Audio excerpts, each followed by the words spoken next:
everyone, and welcome to tonight's NextGen Thinking with Anthony Anaxagorou. It's going to be a really interesting one. He's joining us from a classroom, as I'm sure you can see, because Anthony, as well as being a poet, teaches poetry as well, and he's just got a book out which we're going to be talking about, called How to Write It, under Stormzy's press, hashtag murky.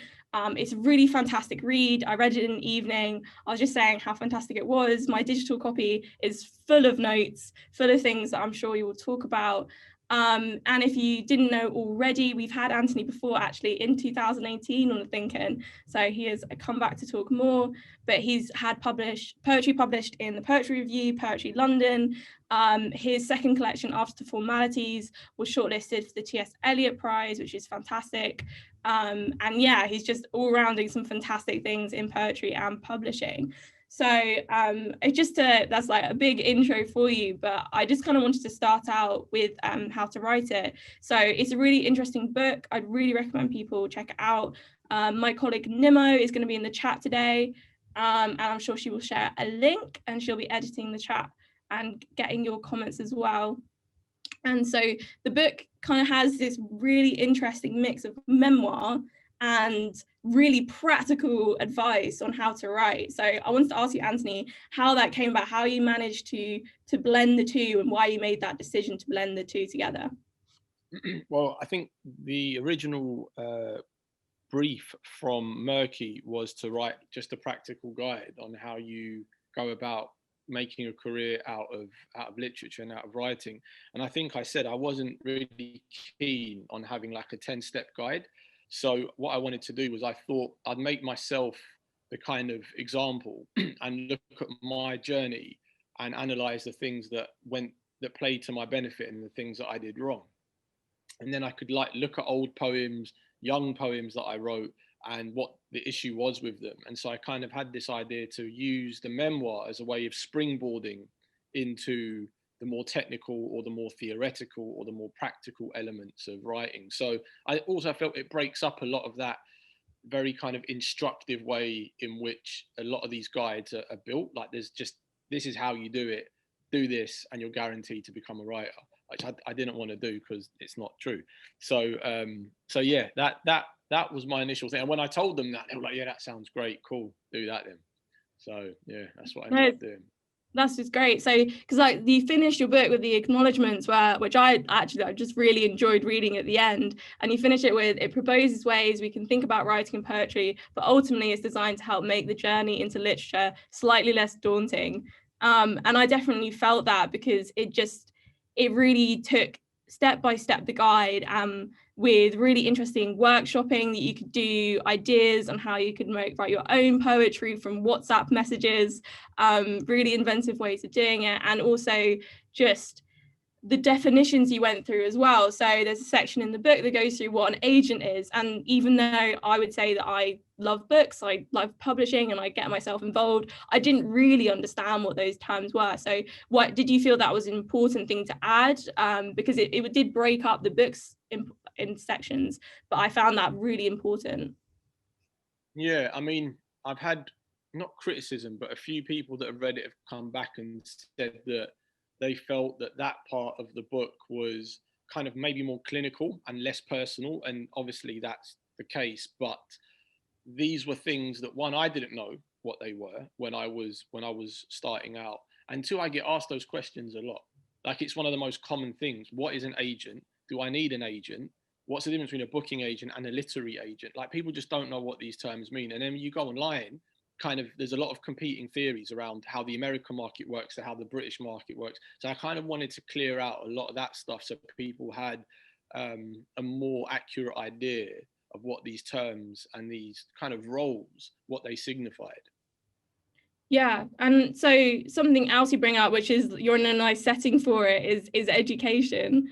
And something that we've been looking at a lot as well at Tortoise is the issues this year around Black Lives Matter, and then how that reflects in curriculum. So as I was kind of looking around your work, there was a study done by Penguin Random House and Runnymede, doing a thing called Lit in Colour, and they found that 56 out of the 65 novels and plays on the GCSE English literature specifications were written by white authors.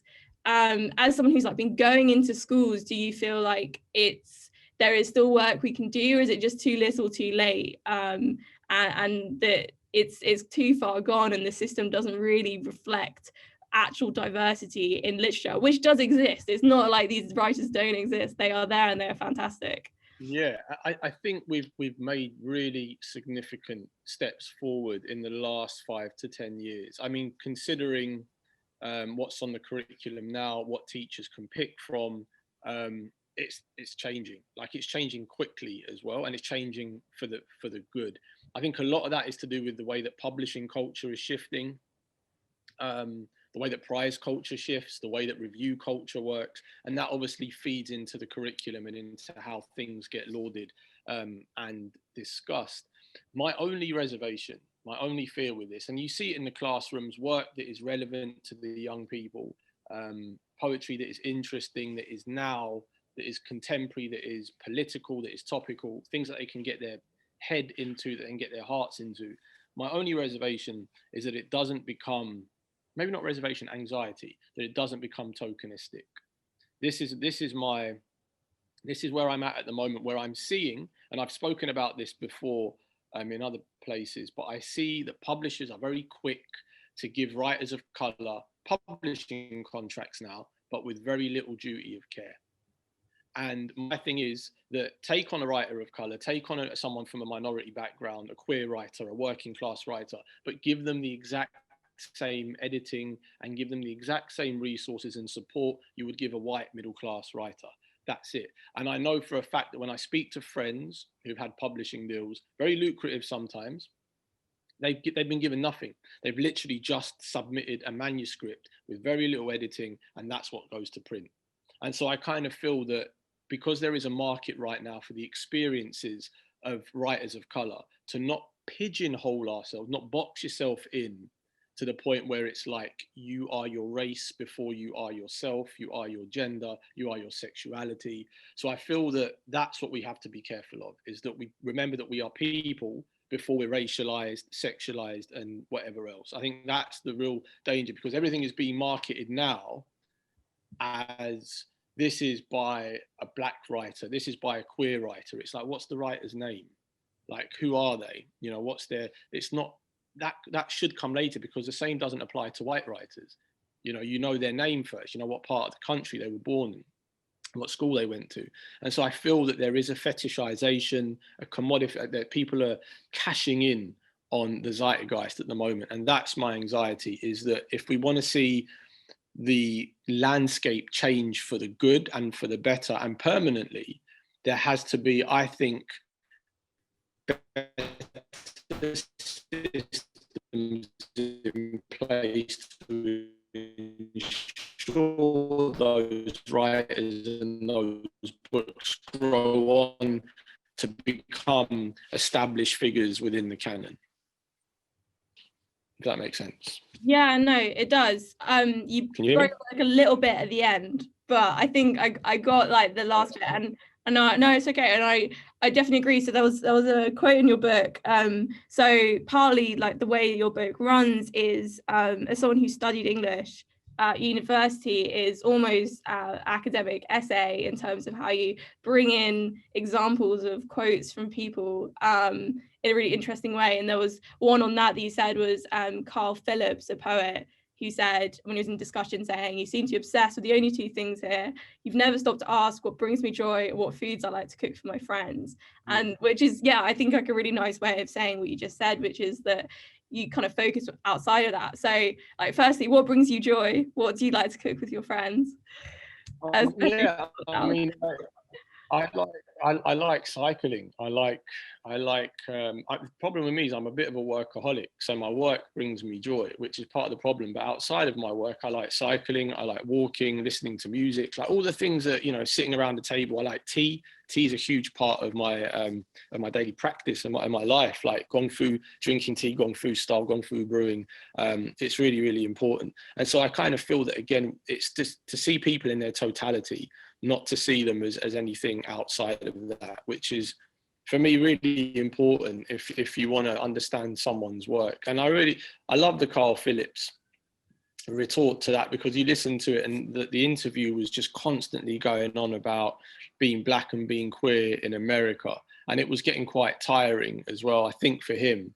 And when he just came and just said to him, you know, like, you've never once, and I think the broader point is that our humanity, you know, like our ability to connect with the world that goes beyond our practice is really quite important, and it gets negated and neglected and forgotten a lot. Yeah, I agree. And it's not the only person to have said that as well. Like, I know, especially around the summer and BLM, there was a lot of black writers who just were like, please stop asking me to come. And I know that media is a part of that. Please stop. Like, Afua Hirsch has been really big on that. Like, stop asking me to come on. I'm so tired of saying the same thing because nothing changes. Discussion panels are not helpful. So I feel like that's why your book I really enjoyed, because it just flattened the playing field. Like, that's what I felt like by the end. It was like, well, anyone who reads this book could then have some basic knowledge to go out and then do something about it. I mean, for sure. And I think the other kind of worry that I had when I was writing it, I wrote it in 7 weeks. So I wrote it over the lockdown period, from when lockdown started, the 1st of April, to when lockdown finished. So I didn't have a lot of time, and it was supposed to be 15,000 words, and it ended up being 30,000. And I was writing whilst also, you know, my kid wasn't going to school, so we were sharing responsibility. So there was a whole lot of stuff, and there was a middle of a pandemic. So my head was like being thrown around in all these different places.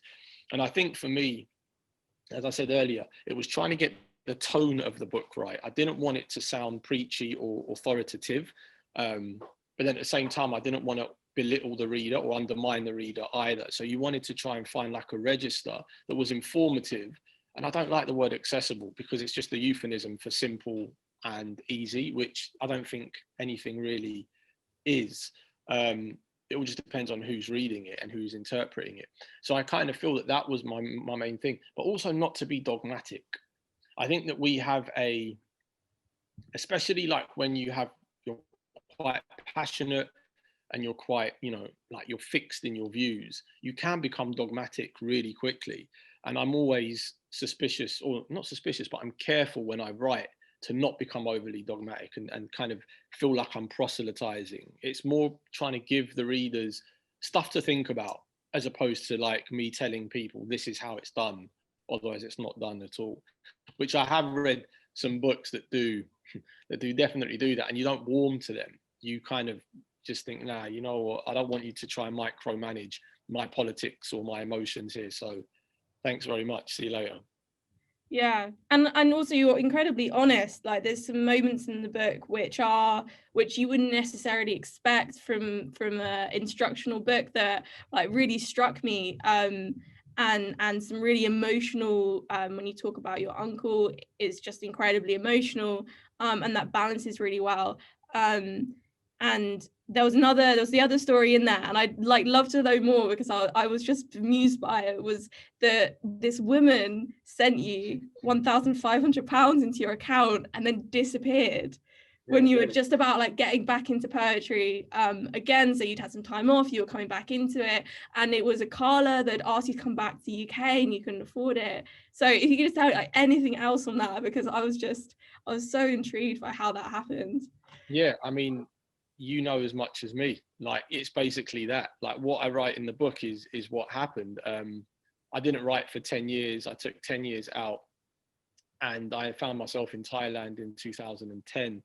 And Kingsley, I met him in 2006, 2007. And I was sending him bits of my writing as I started to get back into it. And then it got to a point where he started to do the Double Think tour. And I was in Thailand. I've been there for 5-6 months. I had no money. I had 35 quid in my bank. And he said to me, do you want to come back and do the tour? And I was like, I haven't been on a stage for 10 years. I don't know what I'm doing. I don't know what I'm writing, if it's even any good. And he was like, I said, how much do I need? He said, you need £1.5 grand to come back with. And it so happened that I met this lady online, and we got talking, and I told her my situation, and we've been speaking for about 3 days. And then she kind of said to me, look, you know, I'm a fan of his work, of the Hip Hop Shakespeare Company. I'll give you £1.5 grand. And I was just like, all right, hang on a minute.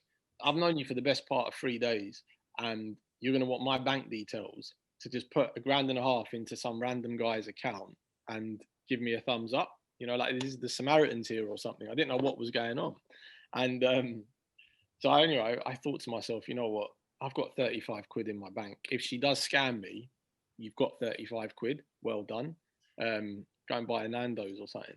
So I gave her the details and woke up the next day, and that was it. The money was in the bank. I went online to check for her. I don't know if she blocked me or if I don't know what happened, but I couldn't find her anywhere. She just disappeared. And then I asked a friend, if someone blocks you on Facebook, they come up? And he was like, no, you won't see them. So then he searched for her and her name was still there. So I figured she just gave me the money and then just went off. And that was it. Like, I can't even remember her name. So when I went to write the book, I was like, shit, what is that lady's name? And I couldn't remember it.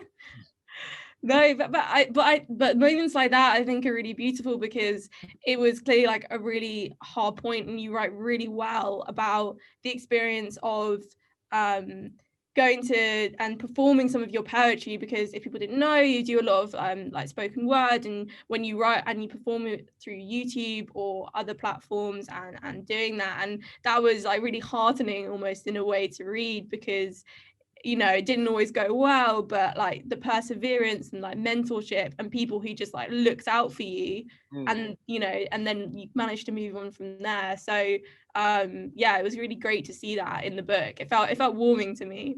Yeah, I think it's a big part of the journey, and I kind of feel that we cherry pick and we kind of veneer a lot of the experiences that we want to keep, and we romanticize. But it's like it's not that. Like 90% of it is you flopping, you feeling like rubbish, you getting rejected, and having to deal with overcoming that. And it's the 10% where you win and things go according to plan that people kind of write home about. I've read a lot of memoirs, and particularly from writers who were almost precocious at school and they were just denied the opportunities. I wasn't.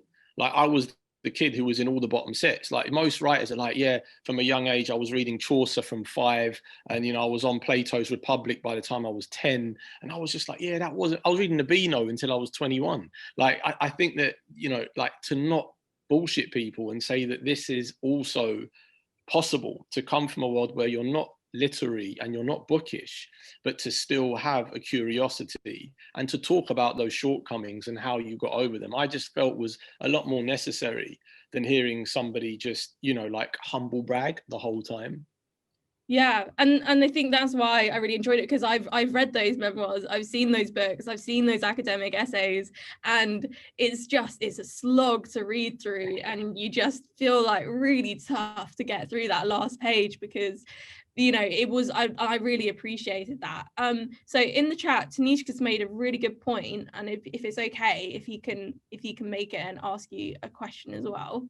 Yeah. Hi Tanishka, yeah, if you're okay to just... Hello, hi. I didn't really have a question, but it was really interesting for me to talk about this with a friend of mine. And with regards to what you mentioned about how there's panel discussions about writers of color, but there's nothing of their identity apart from writers of color. And we were just talking about it in terms of characters and like literature and film. And like, this is especially the case in like the Indian context, where at least there's conversation only now about, like, for instance, the LGBTQ plus community, but there isn't much of an identity which is explored apart from the fact that they're probably people of color, they're probably belonging to the LGBTQ community or a marginalized community. And it's really kind of disheartening to see that, because they do have lives of their own and identities of their own. Their struggles and their identity is a key part of that, but they are also living life apart from that. And yeah, it's just, that's something I just thought would be a good thing to raise in line with what you were saying. Yeah, I mean, I think a lot of that, again, I mean, there's an insidious thing happening. Like I say, the fetishization, the commodification of identity, how it's being packaged and redistributed to a consumership is part of the problem. The other side is marketing, is that publishers are relying on people's identity as a marketing tool to shift the books, which is why on the back of everything, you will see people's identity being mentioned. And if we think about it, the way that we see identity now is a new phenomenon. I think it was Erik Erikson in a book in World War II who started to use in a fiction book just after World War II, who started to use the term identity as we do now. And I think Kwame Anthony Appiah talks a lot about this in The Lies That Bind, is how identity has been constructed, but how the fact that we share identities as well, and how one person's a set of identities almost becomes the archetype from which we view everyone's identity who comes from that group, which I don't think is particularly accurate, which I say in the book, there's not one way to be a Cypriot, there's not one way to be Asian, there's not one way to be black, or there's not one way to be female or male or non-binary.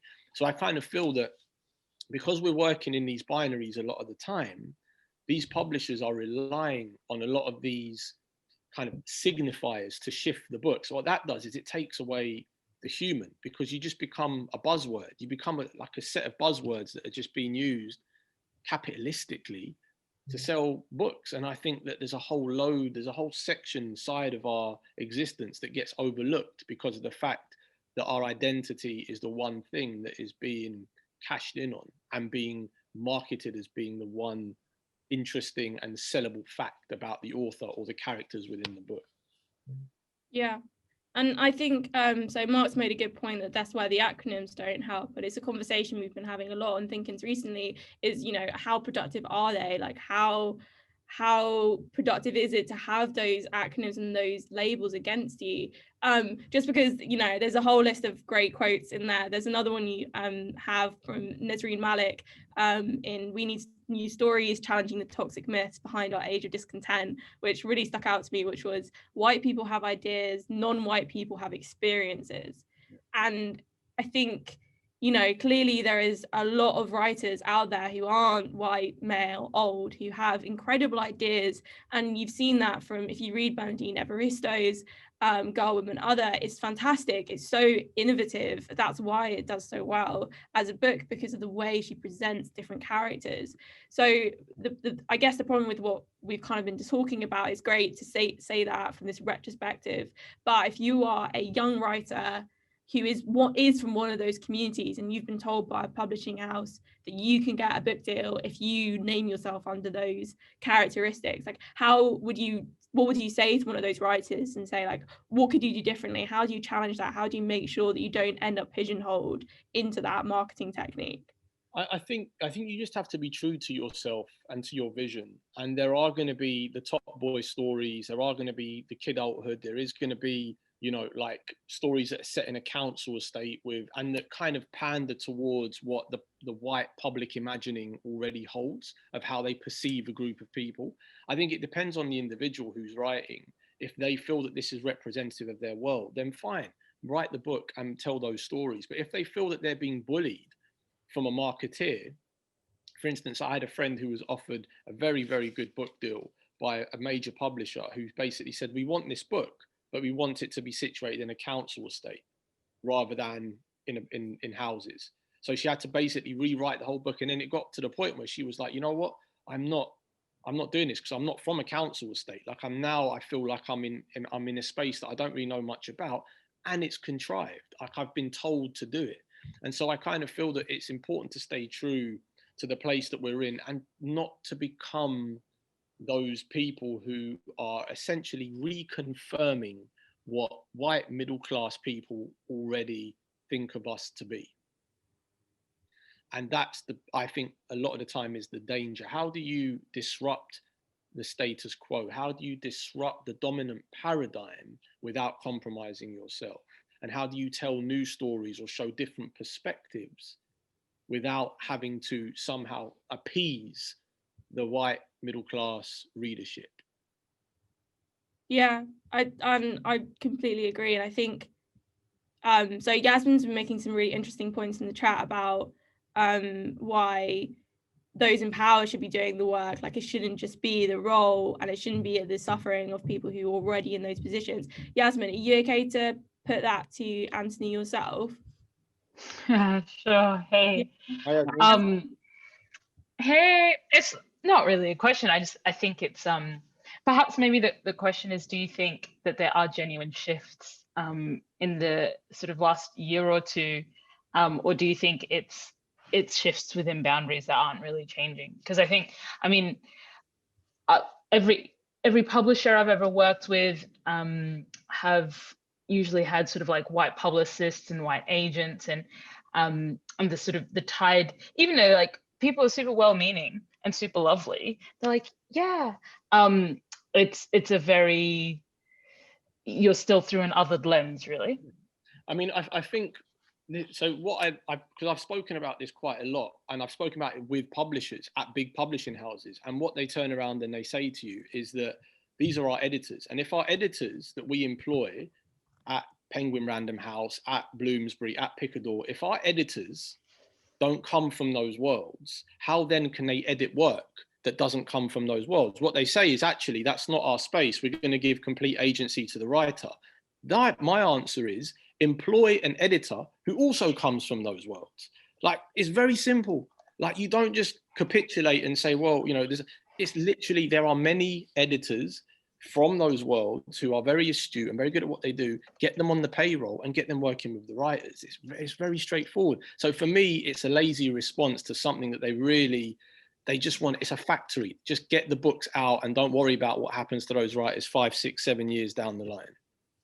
Yeah, I think I'm sure as well, in lockdown you've seen Michaela Cole's I May Destroy You, which kind of really shows that well, and that lack of care and that lack of understanding and pushing her in that way. And I think she explores that really well in the show, and that was almost like the hardest bit to watch for me, because I was like, I just want you to be somewhere else. Like, you shouldn't be writing in that space. Yeah. And it's a good time, I guess, to speak about Outspoken. So if that's okay, Anthony. So Outspoken, yeah, it's really fantastic publishing house, and also a great night at the South Bank Centre, which I'm very sad that I'm guessing is not currently running, and hopefully will be in the future. If you could just talk a bit about that as well.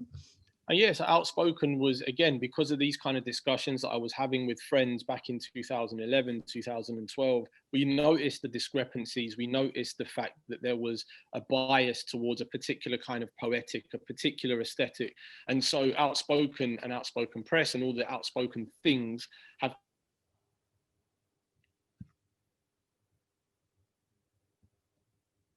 Oh, I think we've just lost Anthony a bit. We'll just give him a second. We'll just give him one more second. I think he may have dropped out.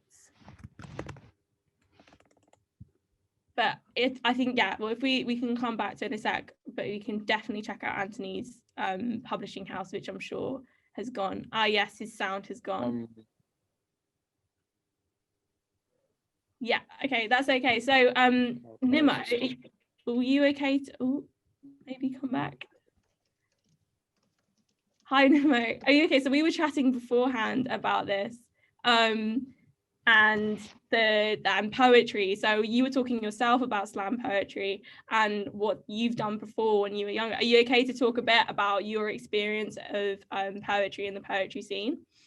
Yeah, sure. I mean, I definitely don't have anything more profound to add than anything Anthony's going to say, but the thing about tokenism that he said really struck with me, because when I was like 3 or 4 years ago, doing like poetry, trying to get into it and like in a more professionalized way, I guess, it was like kind of a given that if you wanted to win the competitions and if you wanted to, you know, like do well, and if you wanted the views and if you wanted to be noticed by like the Arts Council and stuff like that, you kind of had to write about your trauma. You kind of had to write about the fact that like you were Black, you were Muslim, and how bad things are for you because you're Black and you're Muslim. And it's just like, it's a lot. It's like, it felt like a bit of a performance in a bad way, not in a like, not in a way where, not in the sense that it was actually a performance because you were doing slam poetry or spoken word or whatever, but in the way that you were like kind of capitulating to this narrative, and like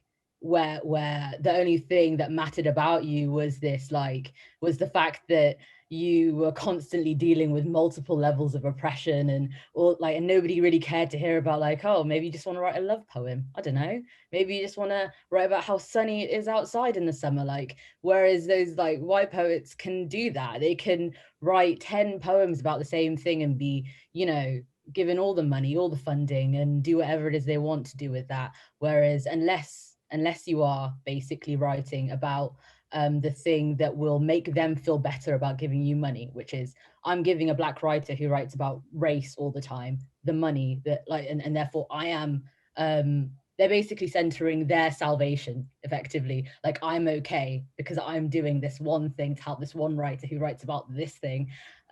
Yeah, and it was very off-putting, and it's like not a surprise that I'm not really doing it anymore. Yeah, well, I mean, it's a great point. I think it's the classic Wordsworth example, isn't it? You know, Wordsworth can write about the beautiful clouds and the beautiful Lake District, and you know, why can't we write about that? How beautiful nature is. I think we have Anthony back if he is still here. Hi. Can you hear me? Yes, I can. I've got your audio, so and video. Beautiful. That's great. Sorry, you dropped out just when you're talking about outspoken. Ironically, so could you just talk about that again, if that's okay? Just yeah. So yeah, we set Outspoken up as a way of trying to kind of, I guess, try and level or counter a lot of the discrepancies that me and my friends saw happening in the kind of publishing culture at the time, and also the live performance thing. There was a discrepancy between performance and spoken word and page poetry. So the thinking behind it was to try and have a space that everyone could come and share, be it a page poet, a spoken word artist, someone who's doing dramatic monologue.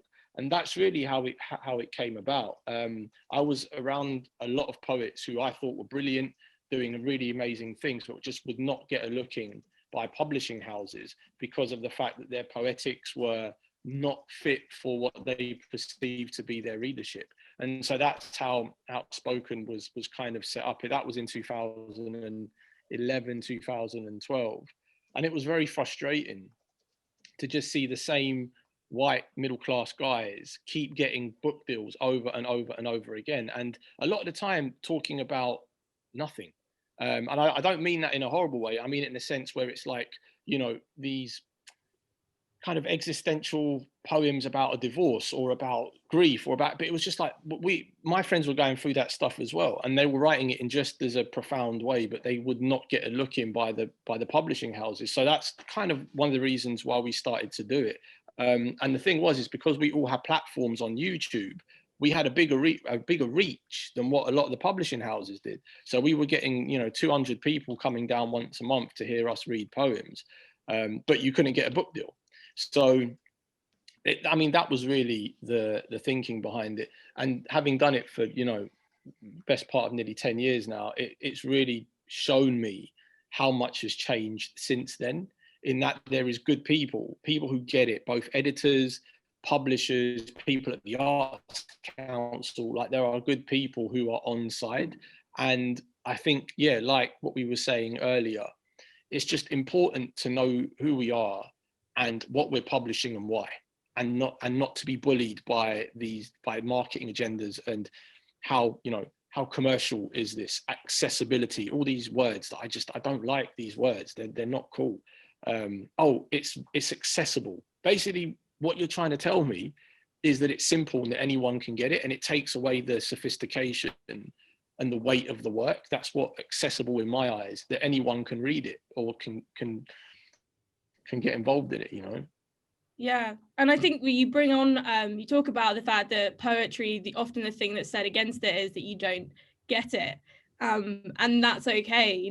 That's you don't have to get it. Like the point is to be it's meant to be more than that. It's not meant to be really clear, and so much work is complicated. You read any of those great writers or artists, then you can't understand it. That's not the point of it. The point is to like challenge you with writing, and that's really important. And also YouTube, you just touched on it there, so I think it's such an important part of so many art scenes now. So we did a piece for Tortoise quite recently on drill culture in Chicago and how important YouTube was to that.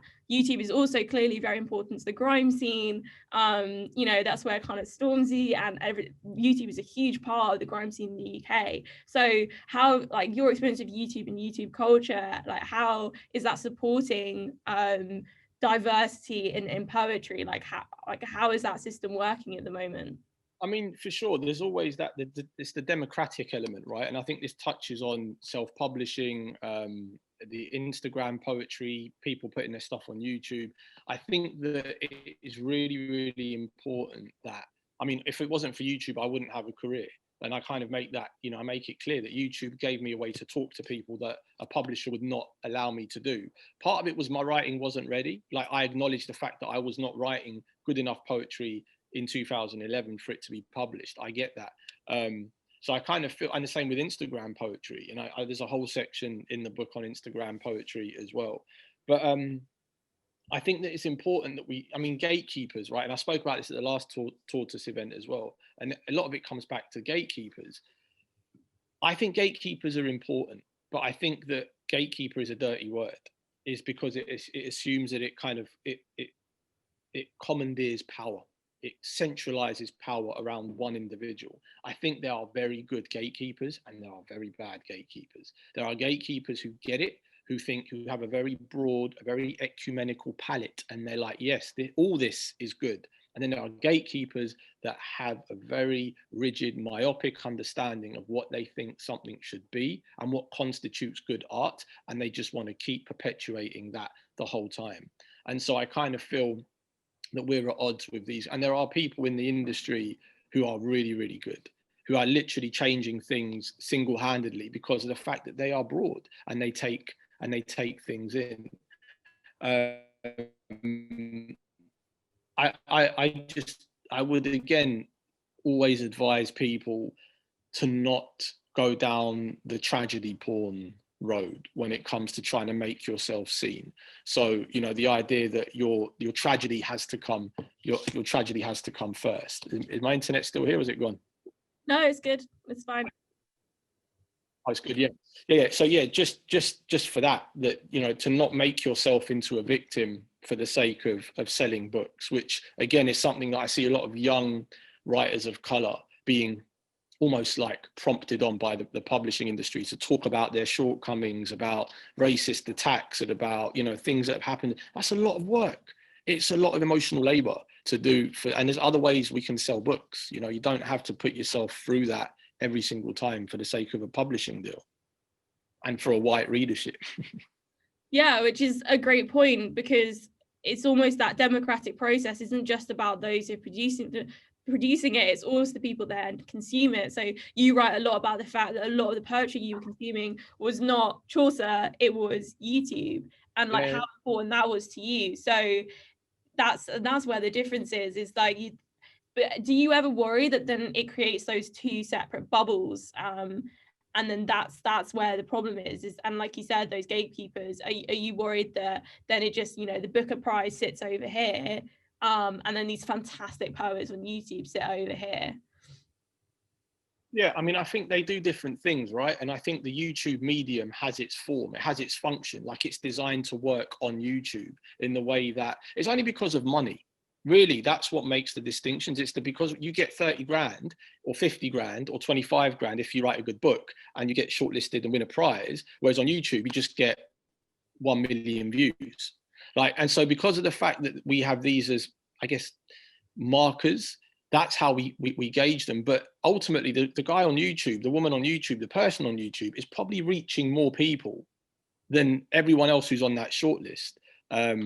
I think it was, I can't remember the statistic that I read, but it was something like Rupi Kaur's book sold more copies than all the Booker shortlist in that entire year that Rupi Kaur's Milk and Honey came out. So it goes to show you, and she just began, and she's the rule, she's the exception, not the rule. And so I kind of feel that it's important to not make those distinctions and to see Instagram poetry for being something that works on Instagram and being YouTube videos. You know, you have to see it for what it's trying to do. Where you get into difficulties is when we try and think of Instagram poetry as something that is going to be studied at university level. You know, they're doing two different things. They're serving two different platforms. And so I kind of feel that's where a lot of the tension arises, and you get a lot of the you know, academic poets, very clever poets, clever writers talking about why Instagram poetry isn't very good. Personally, I don't think it's very good. But then at the same time, that's not what I'm into poetry for. Like, there are people who that is their thing, and that has to be fine. Like, it has to be cool. You can't have one thing. Yeah. And I think it's good to hear that, because I think it's just that honesty with it, and you can't merge them together. And I think what you do well in your book is kind of have that more like academic side, and that also that online side, and then merge those really well. So there's a question from MW in the chat. They said that outside, so I think if it's okay, I'm gonna read it out. Is how you think it's best to gain traction as a poet on the internet, because it's easy to get lost in the void of social media. And I'm guessing, you know, YouTube 10 years ago is not YouTube as is now. Yeah. If you had any advice on that. Yeah, I mean, YouTube is saturated. Instagram is saturated. Like, though they're exhausted, those platforms. My advice to poets now is submit to magazines. Submit your writing into magazines and be among discerning readers and discerning poets. Like, I think that's really, really important. Not only that, people who are genuinely interested, they will add you on Instagram, add you on Twitter, whatever it might be, and follow your work throughout the years. So I kind of feel that having that stamp of validation by having work accepted in a publishing journal, be it Poetry Review, Granta, Poetry London, the Paris Review, whatever it might be, is really, really important. And for me, it's a good way of gauging what you're doing. If you're getting work accepted into magazines, then it kind of says you're doing something right, because the editors there are not silly people. Like, they know their stuff. Whereas, you know, putting a poem on YouTube, there's no quality control. And I think that's what's necessary. We need quality control. Question is, who's at the control? Who's at the helm?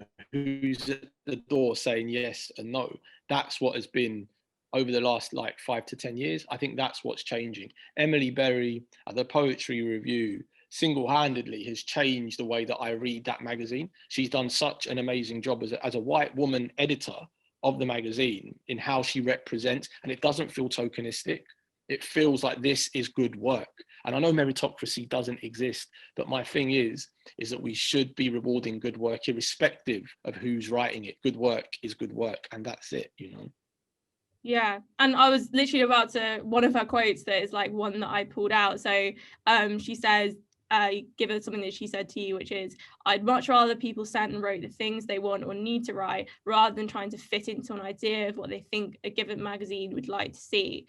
And I think that kind of comes back to what we've said about trauma and about writing to your audience. So, you know, I'm a woman and I do journalism. That means that I often feel like I get shoehorned into women's health. Like, I feel like when I write about health, I should write about women's health. And now I'm kind of trying to rethink that and think outside of those boxes, because surely it's better that I try and write outside of those systems, and I try and learn more and not just like keep myself in that small area. But that is difficult and hard to do as well. So something else you said in the book, and also, like, we've only got another 15 minutes. This is like properly flown by. So if anyone's got any other questions or anything, like, then please do like write it in the chat and I will come to you.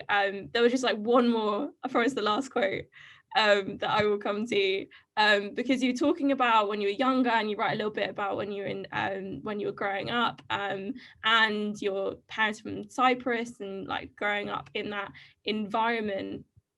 And you said something really, really interesting on patriarchy. You said, this dangerously oppressive and patriarchal template would be one my siblings and I would inherit, one that would take years to disentangle, which was just like a beautiful turn of phrase, which you do very well always. But how do you disentangle that? Like, how do you work to disentangle systems? Because not just for you, but for people in general, people on this call, people in publishing, what are the things you can practically do to disentangle those systems that you're a part of? I think you need to be aware of them first and foremost. And I don't mean theoretically aware. I mean, your body has to be aware of these systems and the way in which they're set up. And then I think the second part is, particularly with patriarchy, I needed to see how it benefited me and how I was a misogynist. like in the way that I saw women, because I inherited a particular perspective and behavioral pattern from my uncles and my dad. I thought that was the norm. First was to recognize it as that it's not the norm, it's a psychosis, and that it needs to be undone. How do I undo that? But I did the work myself. I did the work partly with myself, but partly by talking to girlfriends, friends who were girls who I was intimate with, but also friends who were just platonic, and asking them, what was it about my behavior, about the behavior of my friends that was problematic? And then seeing how I could then use what society had afforded me to basically level out a lot of those issues by first adjusting my behavior and my attitude, but then also talking to young boys about the way they saw women. And so that kind of led me to go into schools where I started talking about masculinity, bravado, rape, consent, all these different things, because there was no one around when we were kids to talk about that stuff. And my mum had internalized a lot of that misogyny as well. So my mum was a misogynist in how she told us to be with women, and our attitudes with them. And so I kind of feel that when it comes to anything structural like this, you first have to be aware of it, and then you have to work out how you as an individual, the role you can play in helping to dismantle a lot of these oppressive systems. So it's a two-part thing, but you can't rely on victims to do the heavy lifting. That's the most important part. People who are in the trenches, you can't go to them and say, teach me, show me. It has to be something that, and it's a lifelong endeavor. It's not just about buying Rennie's book or Afura's book or Kingsley's book and thinking, that's it, I'm an anti-racist now because I've read Ibrahim X. Kendi. Like, it's not what it's about. I think that's posturing. It's very superficial and performative, and I don't buy it. Like, I'd be interested to see how all those books, who actually got through all those books that was bought over the George Floyd things over the summer, who actually read those books, how much of that stuff and that thinking has been taken on by people who benefit from a particular social status, and what they're doing to try to help and ally themselves with people who that is their everyday life. It's not just a book, it's not theory, it's your life. Like, there's a big distinction between the two. Yeah, and I mean, you just had to look online to kind of see those reading lists coming out. On that, you did post a really fantastic reading list on The Guardian recently, which I'll try and find a link for and link to, about creative writers that you should read, with some really great insights, which was a good reading list to have and not a tokenistic reading list. So definitely check that out if you would like to do that. So Ibrahim's put like a really interesting practical question in the chat, if it's possible to come to them, if that's at all possible. If not, don't worry, and I can read it out myself, or just give it a second. Yeah, can you hear me? Yeah, we can hear you. Yeah, I just wanted to ask, when you're working on like a pamphlet or a collection, how do you make sure like the different poems work well together, bounce off together, that they work together well, basically? Yeah, I think that with structure, you'll probably be working with an editor at the publishing house, so they will help you structure it. But ultimately, a pamphlet doesn't have to be as concise as what a full collection does. That's one thing to remember. Like, a pamphlet is more like an EP. So it's just showing people what you can do. A full collection is something a lot bigger. It's taking on, grand ideas, and it's distilling, it's reacting, it's responding, it's, reimagining. And so that is different.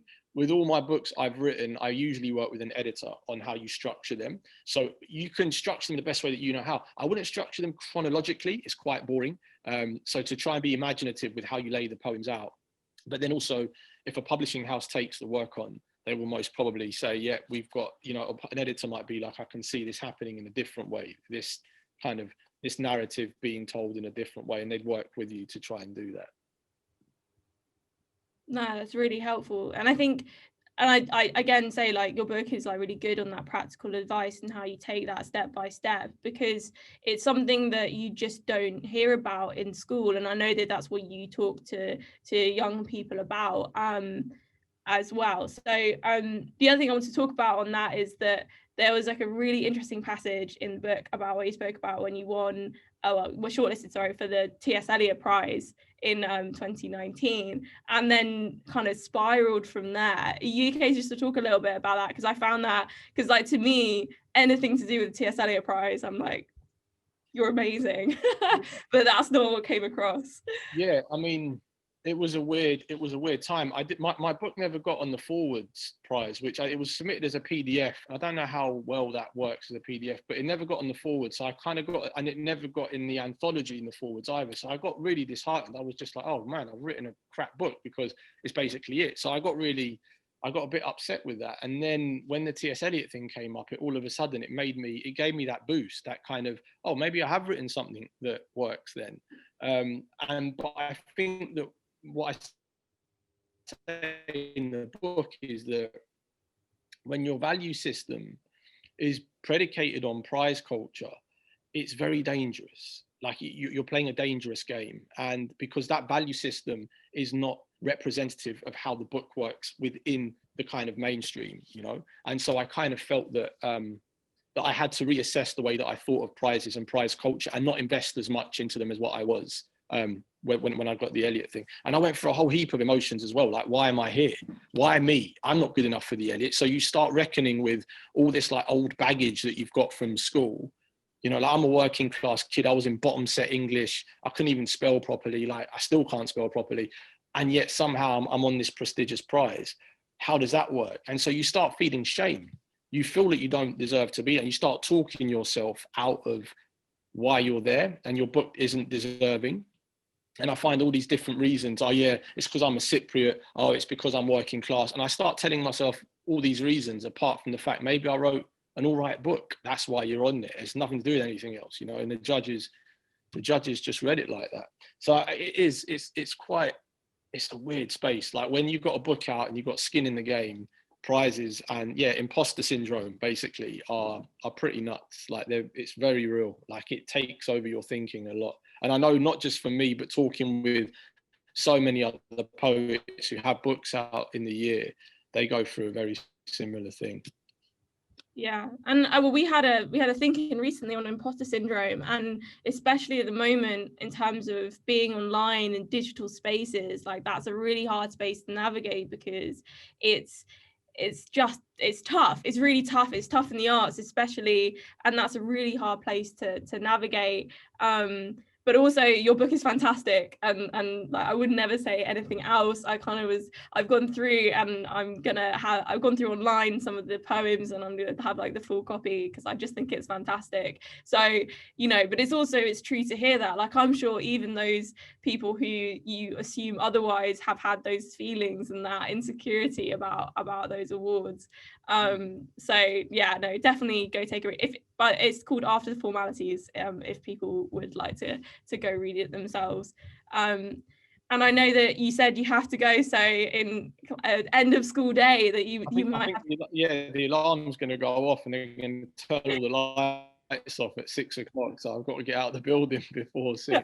You know, so final one is just based on the fact that like you go into schools and you've talked to people and you're really educating people, and we've spoken a lot about writers who, you know, the classic old male stale writers. Who should we be reading? Which poets are like doing really interesting things? Which writers are doing really interesting things?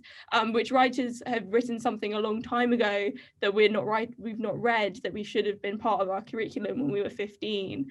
What should we be reading?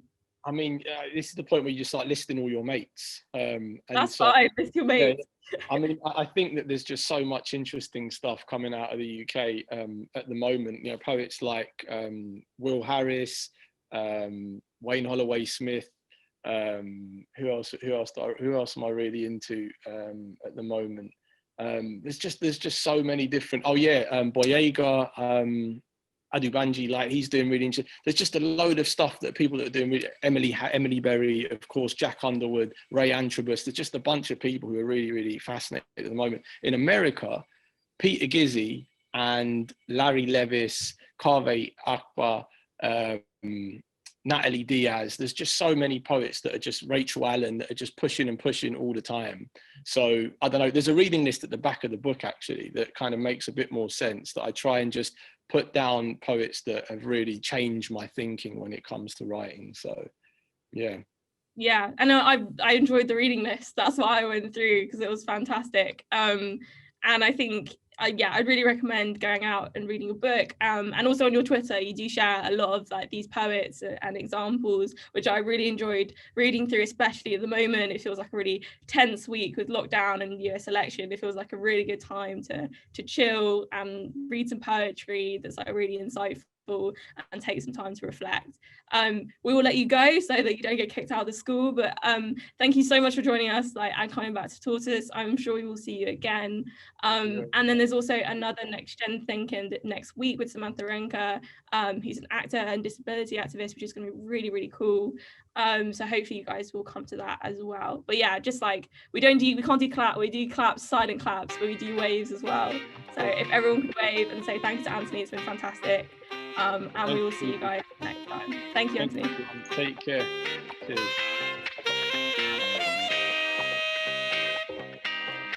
Enchanté.